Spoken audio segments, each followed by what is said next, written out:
রাজ্যের সাধারণ ডিগ্রি কলেজগুলিতে প্রচুর অতিথি অধ্যাপক রয়েছেন। ছাত্রছাত্রীদের পাঠদানের ক্ষেত্রে তাদের একটা বিরাট ভূমিকা রয়েছে, কিন্তু এই অতিথি অধ্যাপকরা বিভিন্ন সমস্যায় রয়েছেন। রাজ্যে বর্তমানে প্রায় 400-র অধিক অতিথি অধ্যাপক রয়েছেন।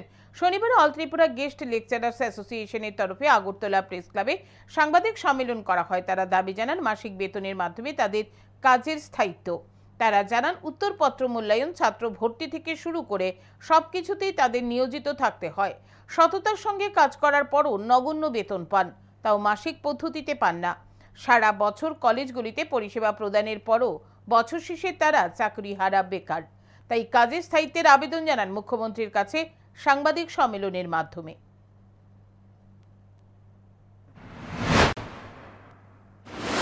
আমাদের রাজ্যের মাননীয় মুখ্যমন্ত্রী মহোদয়ের দৃষ্টি আকর্ষণ করে বলতে চাই, ত্রিপুরাতে যে বর্তমানে স্বচ্ছ নিয়োগের মাধ্যমে বিদ্যালয়গুলিতে আপনি সুসজ্জিত করছেন, সেভাবে মহাবিদ্যালয়ের সুসজ্জিতকরণের লক্ষ্যেও কাজ করছেন। তারই অঙ্গ হিসাবে যদি আমাদের কিছুটা মাসিক একটা আমাদের পারিশ্রমিক দেওয়ার মধ্যে দিয়ে যদি সেই ব্যবস্থা করা যায়,